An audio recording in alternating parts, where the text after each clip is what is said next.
और जो लोक ग्रंथ अभी तक हमारे आदरणीय वकील साहब ने बहुत अच्छी तरह से इस विषय को समझाया।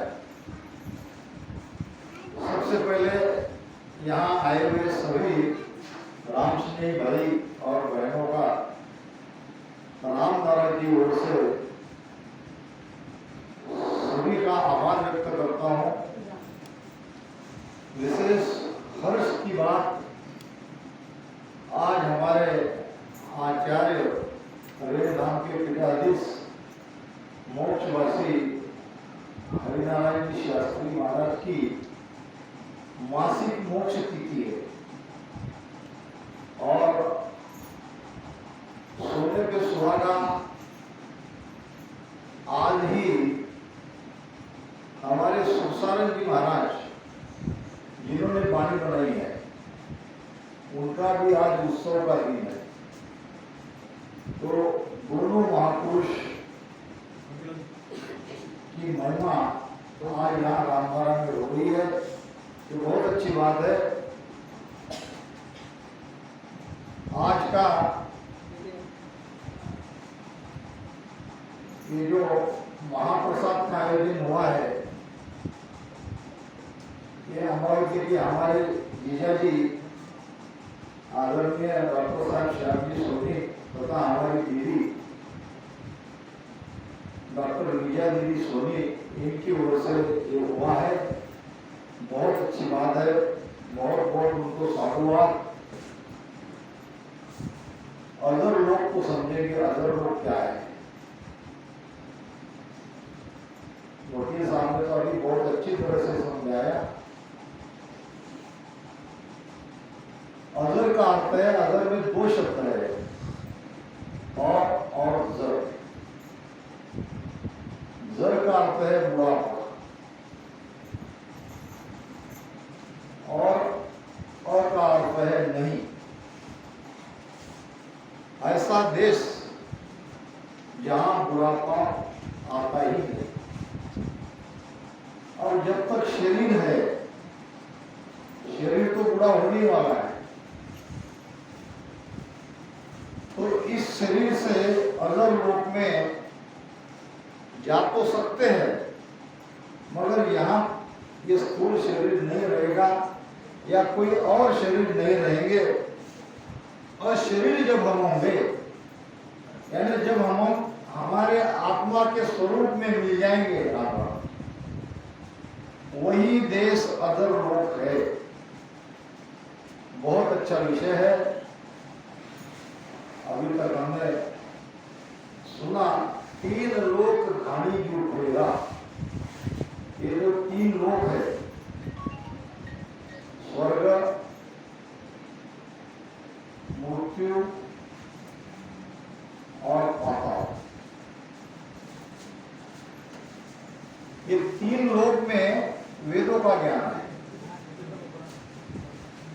4 वेद से ये 3 लोक बने हैं, और वेदों के ज्ञान से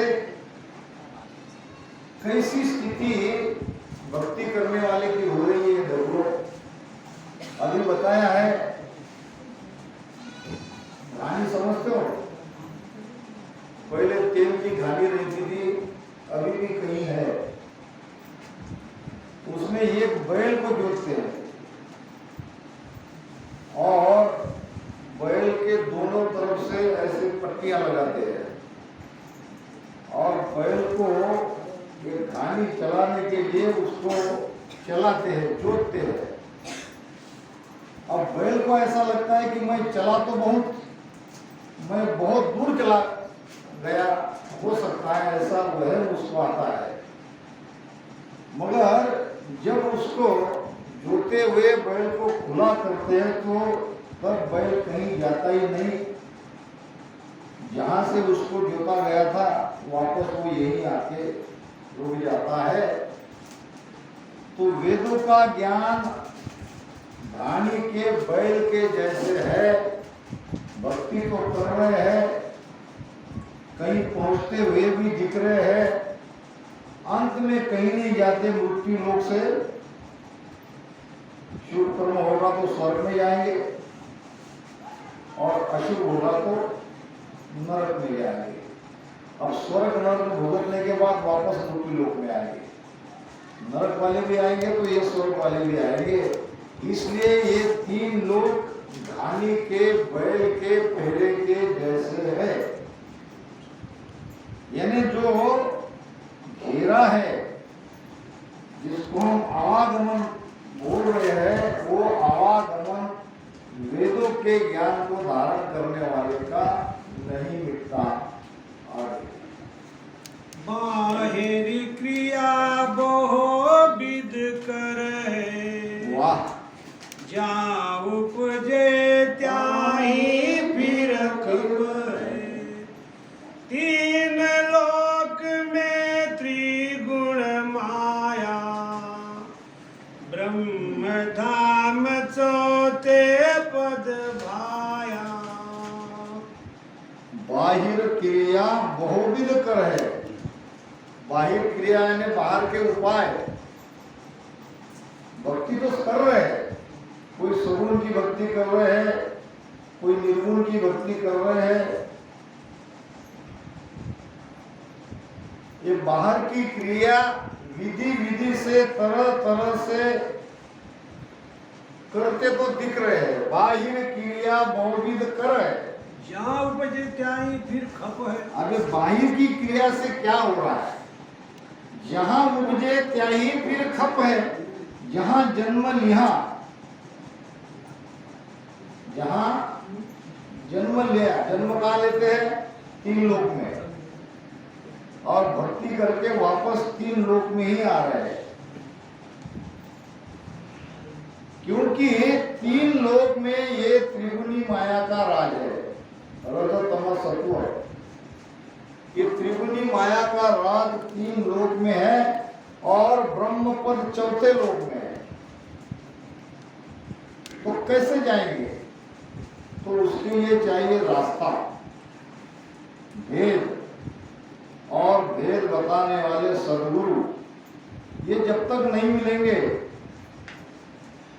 सभी भक्ति करने वाले तीन लोक में त्रिगुणी माया में बार बार उलझते रहेंगे, चौथे पद को नहीं जाएंगे।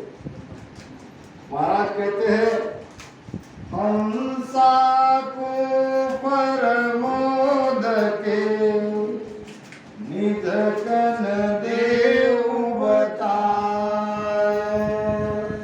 मोक पंथ सुख राम कहे, खोलू या घट माय। घट नाम शरीर, मोक्ष का रास्ता शरीर में मिलता है। इसीलिए मनुष्य शरीर कीमतवान है। अब शरीर में रास्ता कहाँ है?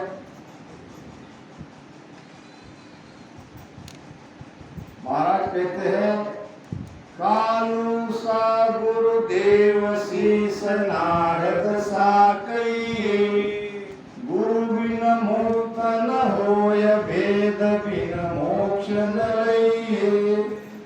वशिष्ठ मुनि पे आय राम बूझो तत सोई, जीव मोक्ष किम जाय ताई गत कहिए मोई।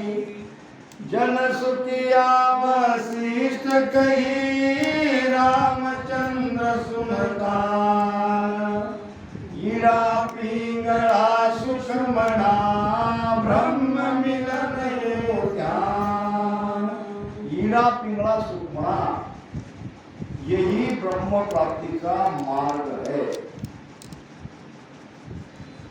जब तक ये रास्ता नहीं खुलेगा, अब शरीर में सुषमणा का उद्गम कहाँ है? इसके पहले इस साखी को समझ ले। कालू सा गुरुदेव शीश नारद सा कहिए, गुरु की महिमा हो रही है। नारद जैसे त्रिकाल ज्ञानी, एक कालू भोई को उनको गुरु बनाना पड़ा। ये तो साक्षात विष्णु के अवतार थे, उनकी परीक्षा ली जा रही थी। और कालू जी महाराज ने अपने शिष्य की 84 चुका दी। गुरु बिन मुक्त न हुए। महाराज फरमा रहे कि सदगुरु के बिना ये जीव बंधन से मुक्त नहीं होगा। भेद बिन मोक्ष न लइए। अब गुरु भी चाहिए तो भेद भी चाहिए। सच्चे सदगुरु हो भेद ही बताएंगे, सच्चे सदगुरु नहीं मिल जाएंगे। साचा सतगुरु जब मिले शब्द बतावे भेद। सुख राम नाम जब प्रगटे चढ़े कमल कट छेद। साचा सदगुरु जब मिले, सदगुरु ही है जो भेद बताते हैं। भेद से जब हम ध्यान करते हैं तभी धीरे धीरे धीरे धीरे एक कमल को पार करते करते मोक्ष में जाएंगे, चौथे लोक में जाएंगे। गुरु बिन मुक्त न होए, भेद बिन मोक्ष न लइए। वशिष्ठ मुनि पे आए राम बूझो तत्व सोई। ये तत्व की बात राम जी ने अपने गुरु वशिष्ठ जी को पूछा। तत्व नाम ब्रह्म। अब ये जीव बंधन से मुक्त कैसे हो? मोक्ष का अर्थ है बंधन से मुक्त होना। हम मोक्ष करते जाएंगे। मोक्ष समझना पड़ेगा। मोक्ष है क्या? मोक्ष यानी बंधन से मुक्त। बंधन क्या है? बंधन है त्रिगुणी माया का।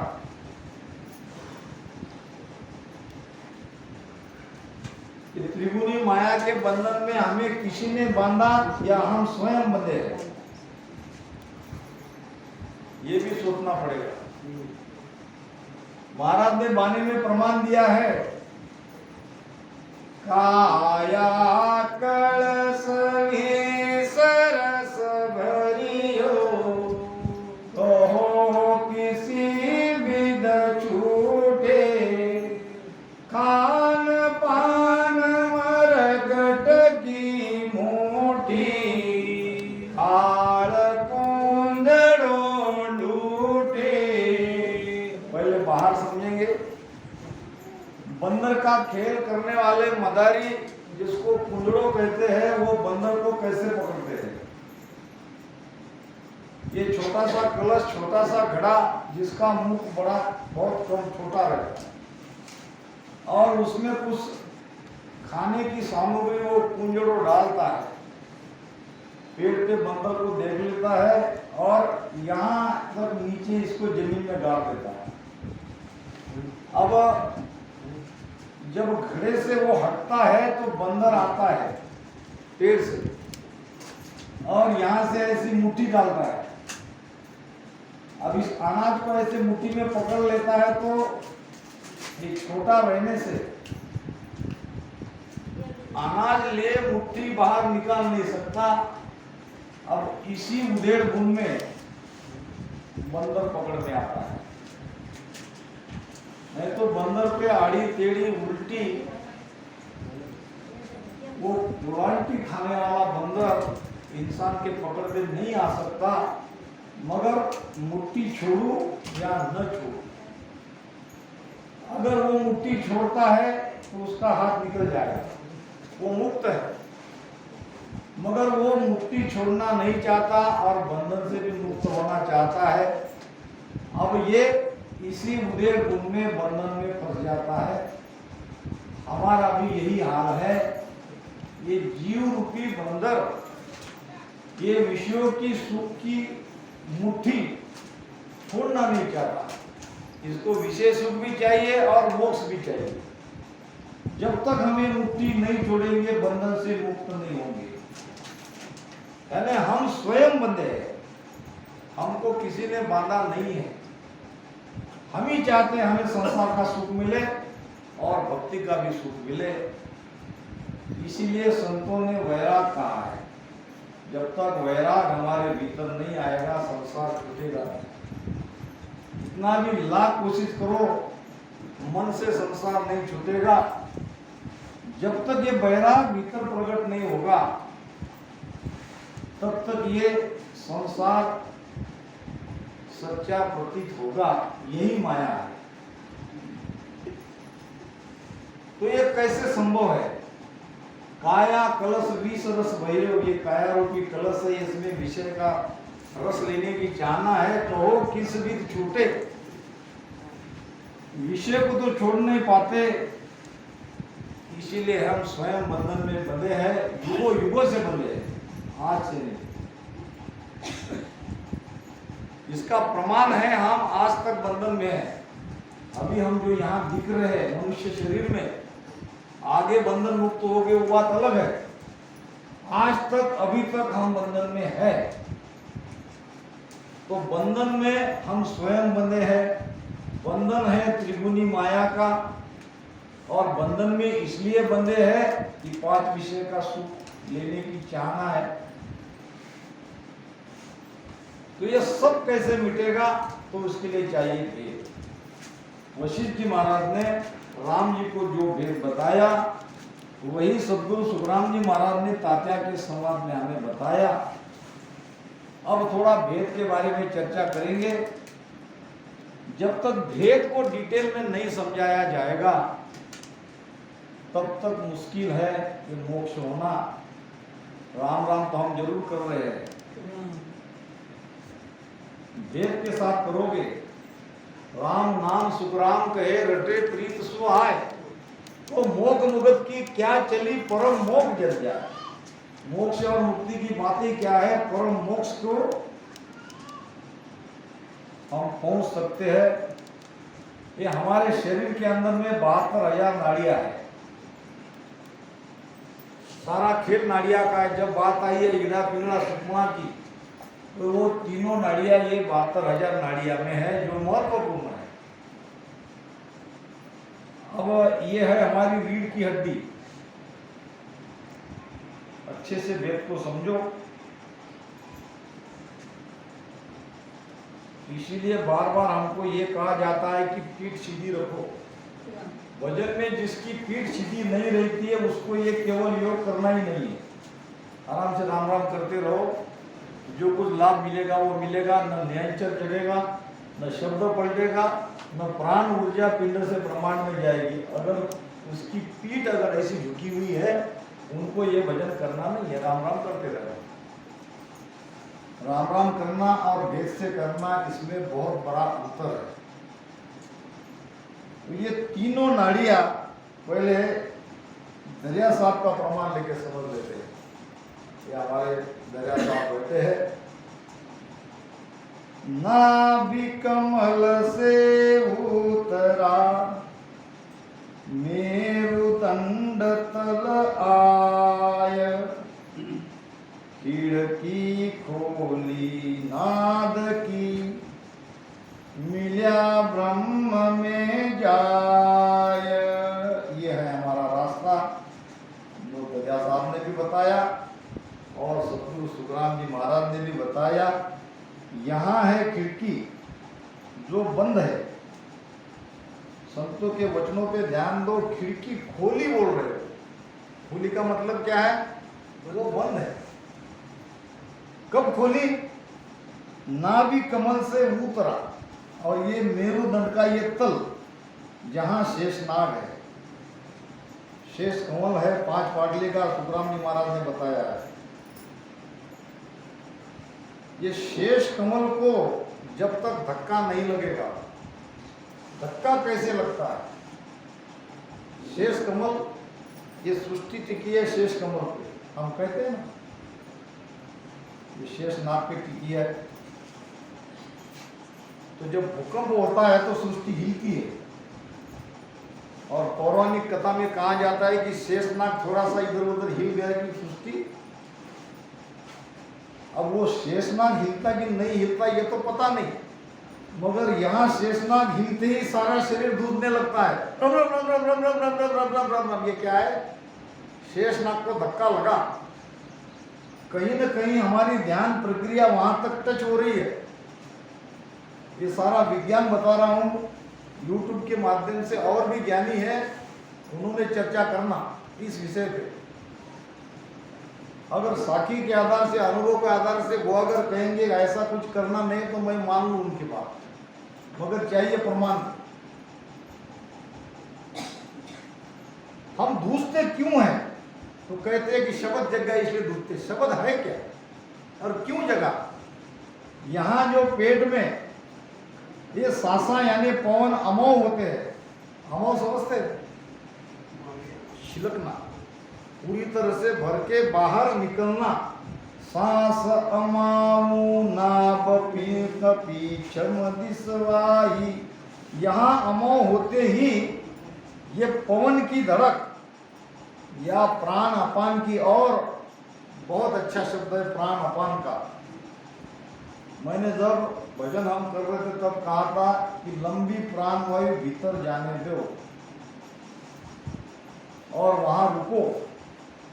यानी बाहर से जो हम प्राण वायु लेते हैं वो यहाँ नाभि तक या नाभि के नीचे आनी चाहिए। जब पिच्छन का रास्ता खोलना है या पिच्छन से औरत से उरद में हमारी चेतना को ऊपर चढ़ाना है, तो यहाँ नाभि में श्वासा को अमाऊ करना ही पड़ेगा। महाराज का प्रमाण है वाणी।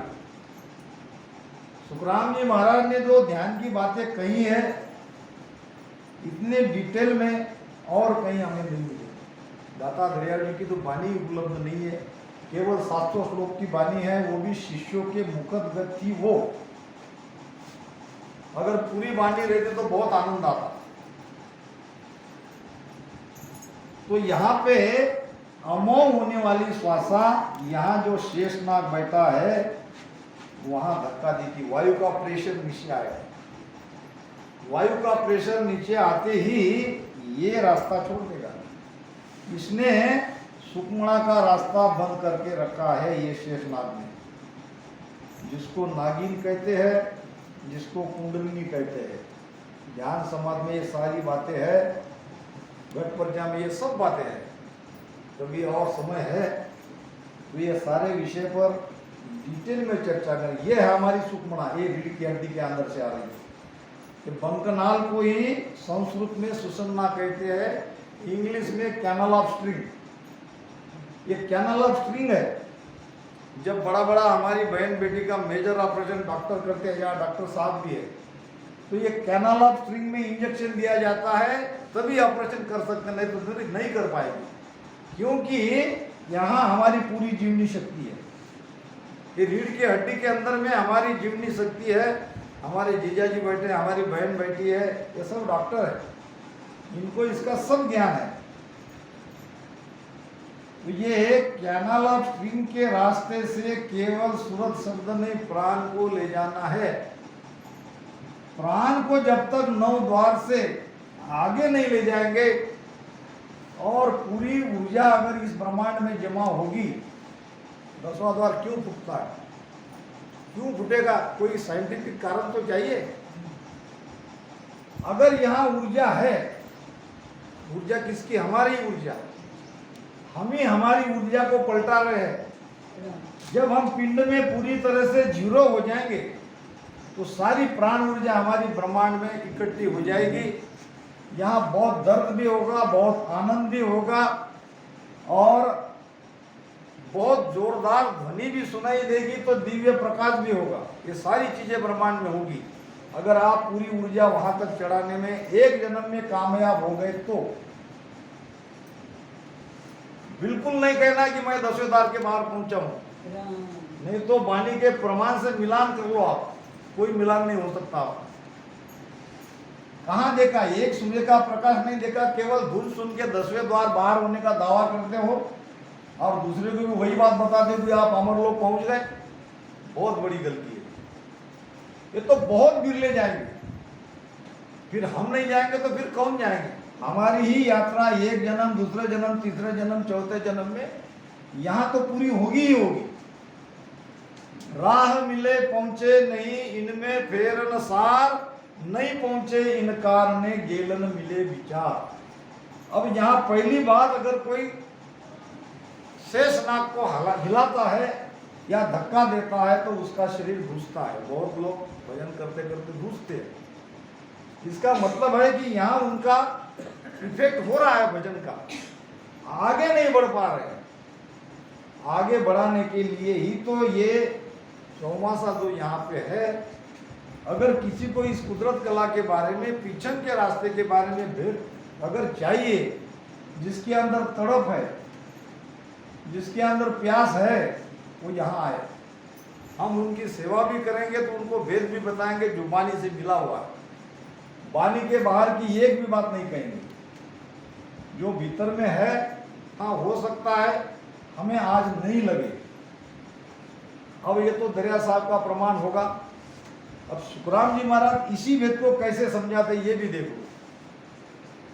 सुखराम जी महाराज कहते हैं पहाड़ सु मच्छ, बार बार आता है ये रेखता। पहाड़ सु मच्छ पाताल में धस गयो। अब ये मच्छ है शब्द, ऊपर से आया, ये पाताल है हमारा, ये कमर का नीचे।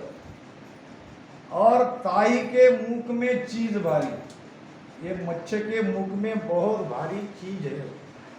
अब ये बहुत भारी चीज क्या हो सकती है? इसीलिए महाराज तो कहते कि वाणी कहना सहल है, ये वाणी पढ़ के बताना आसान है।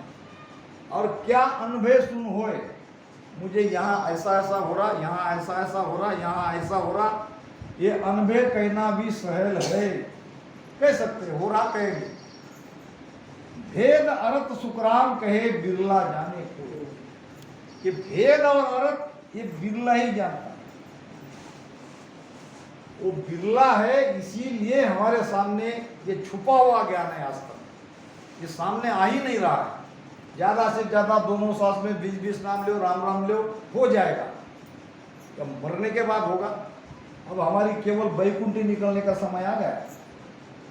न जीवन में कोई आनंद आया, थोड़ा बहुत आया, यही है क्या मोक्ष? और घर न छूटा, न परिवार छूटा, न वैराग आया, इसे ही मोक्ष कहेंगे? इतना छोटा ज्ञान है।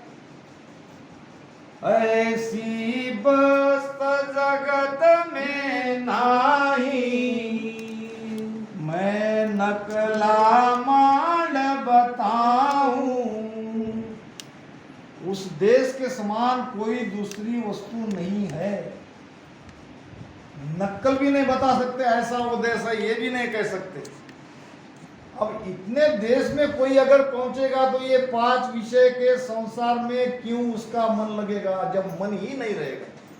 अब हमारा मन विषयों में अभी तक है और हम बाहर पहुंचने का दावा करते हैं, ये हो ही नहीं सकता, इम्पॉसिबल। क्योंकि ये विज्ञान है। पहाड़ सु मच्छ पाताल में धस गयो, ताई के मुख में चीज भारी, यानी हमारा प्राण, जीव का प्राण उस शब्द के मुख में है। शब्द ले जा रहा है प्राण को। कवल खट छेद, ये 6 कमल है, कंठ, हृदय, मध्य, नाभि, ब्रह्मा, गुदा। कवल खट छेद, सूरत पीछे धरी, समंद के बीच खुली बारी। शब्द पे ध्यान दो। जगह साहब ने क्या कहा था? खिड़की खुली नाद की। सुखराम जी महाराज क्या कहे? समंद के बीच खुली बारी, यानी बारी बंद थी। बारी नाम रास्ता, खिड़की, दरवाजा, बारी सब एक ही बात है। जब 6 चक्र का छेदन करके महाराज जी ने सूरत पीछे लगाई तो ये समंद के बीच में ये बारी खुली। फिर क्या हुआ? माछली मच्छ रतन को ले चली। ये माछली है सुरती। अब सुरती, अब कोई कहते हैं कि सुरती को ले जाना है, वहां सुरती तो जा ही रही है, ले जाना है प्राण को। ये भूल ही रहे सब लोग, रोज गाते हैं, वो दिन को कब उगे हो, मेरा प्राण आदगर पूगे हो। प्राण आदगर पूगने की प्रार्थना तो रोज करते हैं, और शिवाय सुरती को ऊपर कुछ नहीं जा रही है, प्राण पड़ा यही।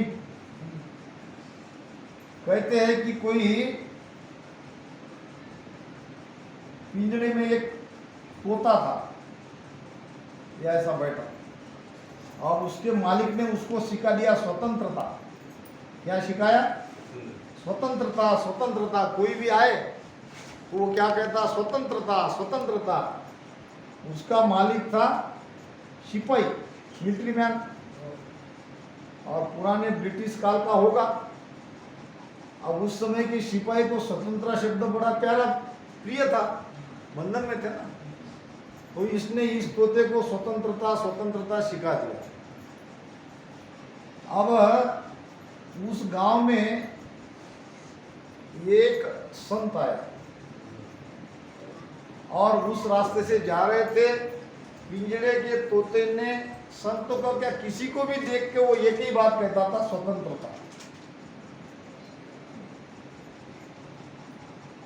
अब इस संत को दया ही, वो गए और पिंजड़े से उसने खोल लिया तोते को। अब तोता कहीं उड़ नहीं रहा है, वहीं बैठा रहा, वो कह रहा है स्वतंत्रता स्वतंत्रता। अब संत कहने लगे इसको क्या स्वतंत्रता चाहिए, तो स्वतंत्र होगा।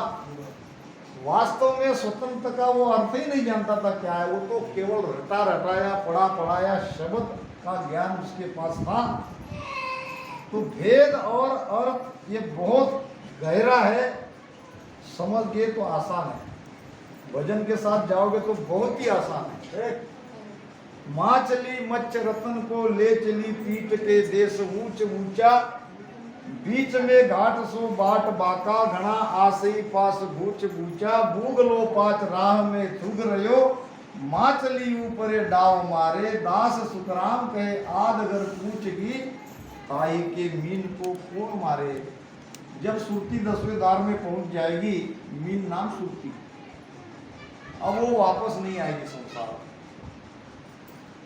अब मन उसको इस 3 लोक में नहीं ले जाएगा, क्योंकि मन नहीं रहेगा।